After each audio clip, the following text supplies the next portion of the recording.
Yo guys, I'm back once again. You probably saw it, I just announced Kirby of the Day Season 4 is coming very soon. It's already beginning at the end of this week, so make sure to check that out and join up once it starts. Anyways, you've probably seen after Season 3 ended, I asked you guys to rank all the maps to put them in like tier lists and stuff. And I took those tier lists that you sent to me and I made a little point system where I gave points depending on what tier you put the map in and what position it was in overall in your own rankings. So let's say you put a map in F tier and it's in last, it will get 0 points for being in F tier and 1 point for being in last. But let's say a map is in S tier, it will get 6 points for being in S tier and 10 points for being in first place in your own ranking. If you put the map in first, obviously, if I didn't say that before. Anyways, you might notice this is unscripted, I'm a bit unused to doing this, but we will figure it out. Let's just start with the map that ranked in last place. I made a little nice overlay so you guys can see the points, the position, the map, even the thumbnail is in the corner. I'm pretty proud of what I did here, to be fair. I think it's quite a nice thing to visualize the stuff a little bit more, and I can also show you guys footage of the maps while I'm ranking them. So, the map you guys like the least, you can already see it, is Wild Railway. Ranked in 10th place, and it only got 54 points. Is anyone surprised about this? I don't think so, to be honest. Overall, definitely the most hated map of the season, but I honestly also think it's a bit undeserved. If you've seen the season final, you know that it made for some great content even. If you haven't watched it, I would recommend watching it, but I'm gonna spoiler it right now anyways. Because H-Bill had to go out early in the season final and Taranto had to rank really high if he wanted to snipe out the win. And H-Bill went out on the first rotation of this map, and then Taranto went out on the second rotation of this map 1 round before he would have tied for first place in the rankings. So it was super cinema, it was great to watch. And yeah, the edition itself was recognized as the unstacked edition because pretty much no one was playing, none of the good players were like at home, so it was quite a scuffed one. Also the island at the ending was nicknamed Epstein Island, which I think was really funny. Overall a really memorable edition in my opinion at least, but why is it in last place? This mainly just comes down to me using the custom blocks that I did use, the rail blocks. They're quite random, at least the way I used them. Especially with the many loops I put as well, you can just randomly lose speed and you don't know why. The entrances as well to like the rails every time, they're really sketch. There is definitely some skill in it as well to like aim it precisely, but there's just too much randomness going on all over it, and that's the main reason people didn't like it. Even up until the finish, which to be fair even is just a bug slide with an island in the middle, is also more or less designed to screw you over, so this whole map is more of like a troll attempt. But in my opinion, you really also need some troll maps every now and again, especially for a competition like this. You can tell it made the season final a lot more interesting than it was, and even though people really don't like this map, I think it would have deserved at least a little bit better, because just the fact it's memorable. But I asked you guys after all to just rank the maps themselves. I was also thinking about giving you guys another tier list where you rank like how iconic the maps were, but I felt at the end of the day that's a little bit unnecessary. That's just gonna make it a bit more confusing. Overall, a lot more work for me as well, specifically. And the map itself, most of you guys didn't really like it too much. I still managed to get 54 points overall. In most tier lists, it got less than 10 points, but there were like, I think 1 or 2 people who boosted the map quite a bit, which managed to get it to the score that it did end up being. But you also gotta consider it was 10 tier lists that ended up getting it to that point. So quite a lot of points that were able to be received here for this map. But yeah, if you've played it, if you've seen stuff, you know this is not too surprising that this ended up in the spot that it ended up in. In 9th place we got Space Place's Floodslay. Holy, that is harder to say than I thought it was.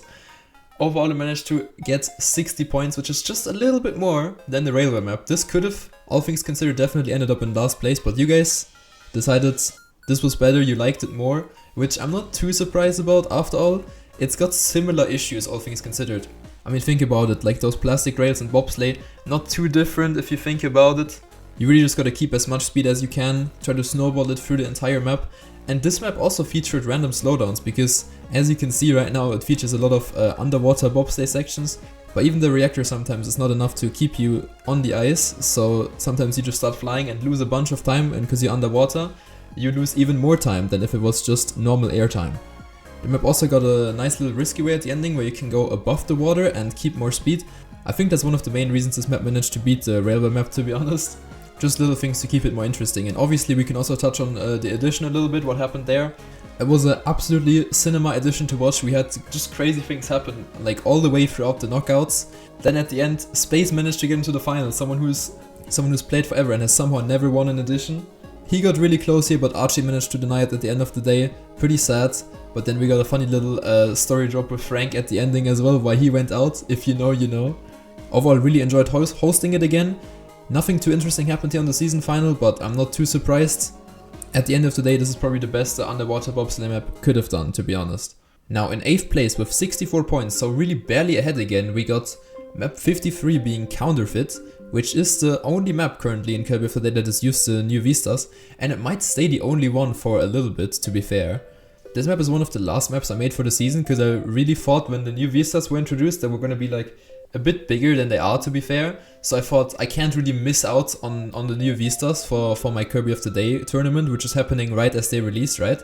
So I decided to leave a free slot in on number 53 for me to make a map with the new blocks and the new vistas and whatever was available. Turns out there wasn't too much, and it also, like, mapping in the new vistas limits you more than it should, to be honest. But this is not a vista criticizing video. Overall, again, yeah, this map could have also been in last, like it was really close between those three just now. Overall, I think this map is struggling a bit with identity. I already said it before at one point. I think just because you don't have those that stadium scenery that kind of like sets maps apart a little bit, like all the Vista maps kind of blend together. And even though there's just one in this whole Kirby of the Day season, this is kind of a victim of it. Route-wise, this is also somewhat questionable, definitely very different from what we've had until now. Just some rather normal driving in the beginning, some scuffed water bounces, and then you start going up that hill, taking the reactor, trying to zoop down the hill, trying to grab another reactor, and then try to fit into this super tight risky finish. And I think that risky finish specifically for hunting was just a pain, and that's I think one of the main reasons also this map suffered. The risky finish is just way too difficult to get, and you can really get a really fast run up until the ending, but then it turns out the world record isn't that good because you also have to aim the risky finish at the ending. So I understand the frustration here. The risky finish was definitely way too precise, and the map itself also doesn't really stand out too much. It's definitely something interesting, it's definitely something unique, but sadly wasn't enough to get it anywhere past the 8th place. Alright, now we have a rather big jump in points, but to be honest, in my opinion, this is somewhat surprising. We got the space map in 7th place, and honestly thought this was going to be able to score a bit better, but I think I see why this ended up only in this position. For the case you didn't know, Space was waiting for his style request for years now at this point, and this season brought back old style requests that have never been made. And obviously this was the first one that came to mind when I thought of the theming of the season. Like, I definitely have to make the space map that season, and I did. The map featured 2 different routes, one mainly for hunting and one mainly for rounds. The main reason you couldn't take the faster route for rounds is because it was just way too inconsistent. Space's request had me thinking outside the box because he did request a reactor, trial and boxlight. And the reactor and boxlight part, obviously I could have just put that into a normal map, but the trial part then is really what made me think, like, if I try to include this, I could make like a really difficult normal route, but then the map would be completely unviable to drive in knockout rounds, which is obviously how this tournament functions. And that would just completely break everything, and then we wouldn't have a good knockout. So obviously I couldn't do that. So I decided to go with 2 different routes, one trial route, one normal route. And I think the normal route, to be honest, is pretty good. The problem here really lies with the trial route. The trial route starts with like a really precise boxlight, which really isn't the problem. I think that's a good part of it. And then once you aim that, you go into some anti-boosters, and then you take speed from those boosters again and yeet yourself basically into a wall and then try to stick to it and get like a plastic bounce afterwards further up. Yeah, the problem with that part, it's just way too inconsistent, and it's not even that it's like super skill based and you need to do like really precise controls. It's just random, essentially is what it is. And I will admit here, I should have somehow found a way to make this more skill based than it was. I was like, okay, this route needs to be inconsistent. People can't be taking this in rounds, right? I need to prevent this at all cost. So I just made it kind of super inconsistent in like a luck-based way, which really didn't help the hunting experience at all. So I see my mistake here. I fumbled the bag. I sadly managed to mess up the long-awaited space map, but overall it's not the most horrible thing, really, I would say. I think for the tournament, you know, everything, it was fine. Should have just had a bit of a better trial route, and I think this could have probably easily been in the like top 3.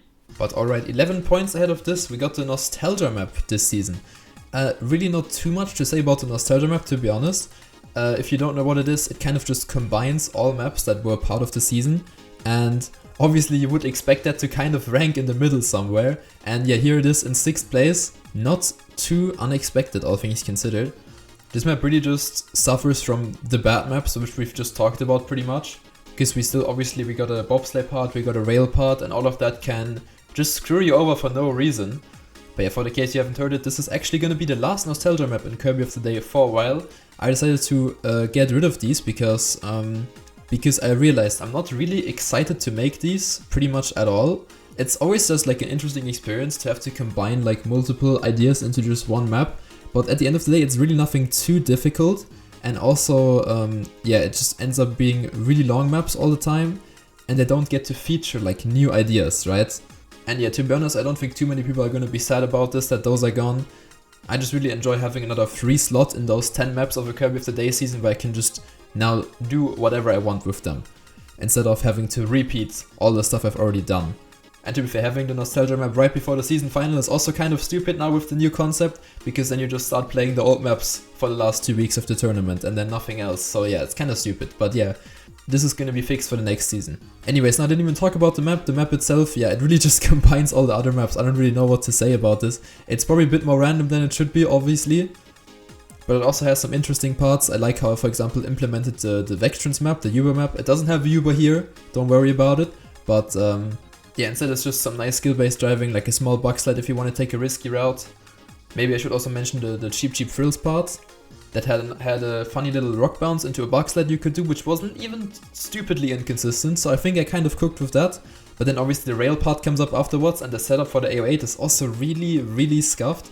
And then the risky finish is super precise. So overall, yeah, this ranked average. I don't think anyone is surprised about this. Then we go to 4th place. Wait, 4th place? Then we just have 6th place? Yes, you are right, we have a tie in 4th place. Can you believe it? A tie. I thought with 10 tier lists we wouldn't run into a tie or anything like that, but we did, and it is exactly at 100 points as well, so that's kind of funny. Alright, and we just talked about the Uber map, funnily enough. One of the tight maps for 4th place is the Uber map, the Vectrans map, Vectrans' Fragility. One of my favorite like maps that I did for the entire season. I feel like it deserved a little bit better than that, to be honest, a little bit better than the 4th place. The map basically features 3 different routes, and they're all very different in difficulty. The first one just avoids any fragile blocks at all, but it's also really slow. The second one makes you do a fragile shortcut at the ending that saves like over 5 seconds probably, but it is somewhat risky because you could just turtle and then lose your entire run from that. And yeah, there's no checkpoints on the map, which also allows for the final route, the Uber bug. Obviously there's the last route, the Uber bug. Because there's no checkpoints, you can just simply bug slide into the plastic wall on the start, fly through the hole, you can see it on the thumbnail on the bottom left. You can Uber bug through that hole, try to land on one of the reset blocks if you got a fragile effect, and then go to the finish, which is a lot faster than just taking one of the normal routes. However, you know how Uber bugs are, even if it's just a plastic Uber bug like right here, they are still stupidly inconsistent, and something that is really rarely viable for rounds, something you should definitely never go for, but you know, occasionally something funny happens, like it did in the season final, where I think it was Lacyop managed to hit the Uber bug, like the one round this map came up. It was really crazy to watch, it was really hype, which I really enjoyed. That is the kind of moments you want to see from a map like this. Obviously, if you've seen the world record as well, the world record is absolutely cooked on the normal version, because Vita literally Uber bugs into a pole, and the pole redirects him perfectly into the finish. Like, he literally goes around the hole you can see on the thumbnail, he goes to the right of it, and literally gets a direct finish, going through all the obstacles, avoiding it like it's nothing, and then getting like a 6-second run, and no one's even close to that. So yeah, I think as a map this has got like really a lot to offer. I do get to see where you can criticize this, because some of the routes are just pointless in some game modes. Like if you hunt, you can really only go for the Uber bug because it's just the fastest way you can go. And for rounds, you really have to go one of the safe paths. So I guess that's kind of a, you know, I think that's definitely criticism you can have here for this. But anyways, you probably wonder, which map could have tied with this? Make your guesses right now, but I'm about to tell you and show you. Yes, you might have expected it higher, to be honest, but it also ended up at exactly 100 points. It is Jehu's Roller Coaster. I think definitely one of the more liked maps. At least this is one of the maps I also got like really positive feedback on. I think this is mainly because this map features just a lot of like quote-unquote normal driving, at least skill-based driving. You start with an underwater part, then you go into an upside-down tech part, and then you have some snow car full speed, which sounds really random, and it really is. But yeah, there weren't really too many like stupidly luck-based elements in this map, and I think that's one of the reasons it managed to go up this high, because it still has like a really unique style to it, and it manages to still be skill-based. Fun fact, there's also the shortcut that was never done in a world record where you like go and like hit the road border with the snow car and then fly into one of the safe finishes. I kinda thought it wasn't done, but it is really difficult from all I've seen, all I've heard, so not too surprising that it wasn't pulled off at the end of the day. There was really enough time to gain in the start, which you really wouldn't want to throw on just hitting your car into a road border and then hoping and praying for the finish to work. But yeah, no, it's nice to see that Jehu's request managed to get this much love, to be honest. 4th place is pretty good, even though it's a tight 4th place. I would say I'm pretty happy with where this ended up for what it is.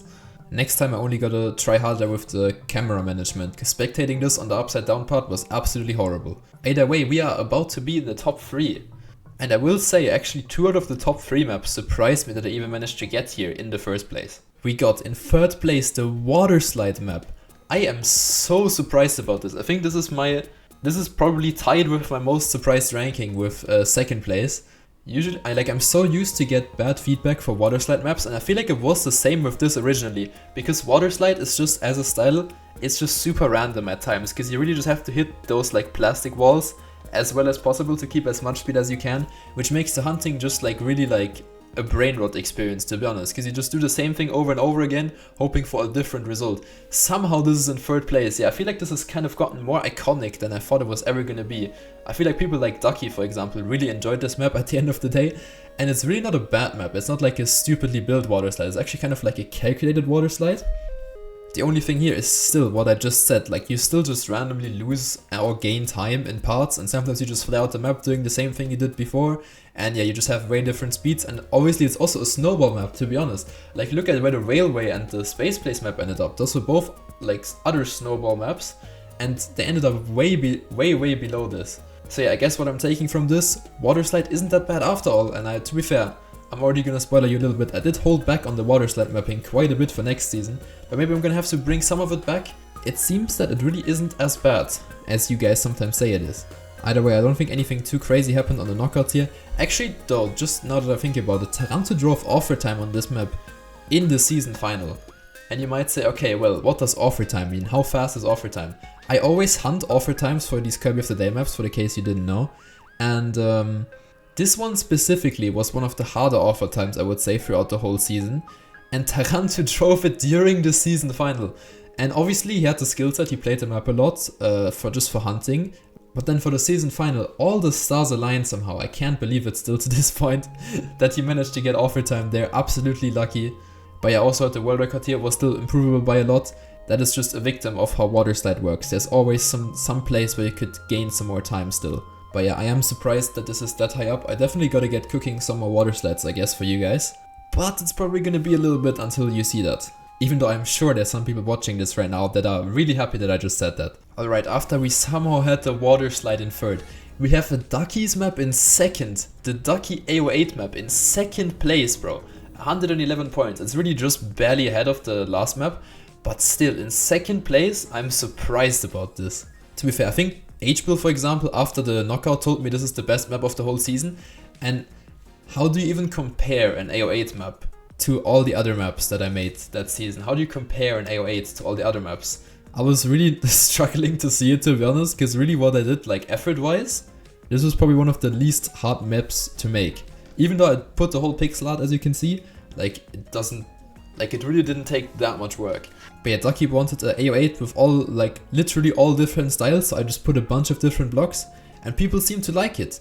I think for rounds, the experience especially was a little bit scuffed, because, yeah, once you start losing a little bit of your speed, you really just have to crawl down the hill, and it's quite a long map if you lose speed. Like, if you're on a really bad run, it can maybe take you even up to a minute to get to the finish line. But if you're really fast, I think you can do it like under 30 seconds.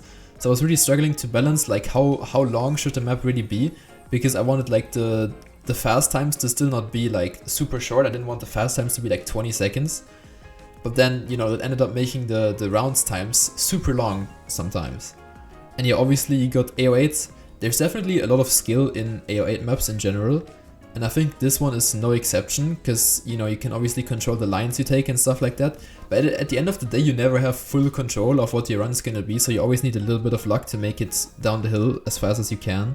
But yeah, no, I think it's just people like AO8, and I'm gonna say it right now, I don't think I'm the worst AO8 builder out of them all. I think I make usually always pretty decent AO8s. So at the end of the day, it kind of makes sense that this ended up here. It's just nothing I would have ever seen coming, to be honest. I thought easily like the Vectrans map was gonna be second, or the Jehu map was gonna be second. No, those both were fourth, and somehow Ducky's map ended up in second. But yeah, I'm sure Ducky's happy about this at least. Now in first place, we got Cheap Cheap Thrills. I don't think this is too unexpected. I think I would have predicted this to be in first. I didn't make like a direct prediction, but this is like this is the map I would have expected to win. Because it was always kind of like, I don't know. People liked it, and in my head it was always kind of like one of the better maps of the season, and I think it makes sense it's up here. As you can see in the thumbnail, this is a Mario Kart remake. And for the case you don't know, this is from Mario Kart World. It is Cheap Cheap Falls, which I remade. Why did I name it Cheap Cheap Thrills? I thought it was funny, to be honest. I just wanted to put a little spin on the name for the Kirby of the Day version, and I just called it that. Yeah, if you've seen the video, you can I showcased like the shortcuts that I tried to replicate from Mario Kart World.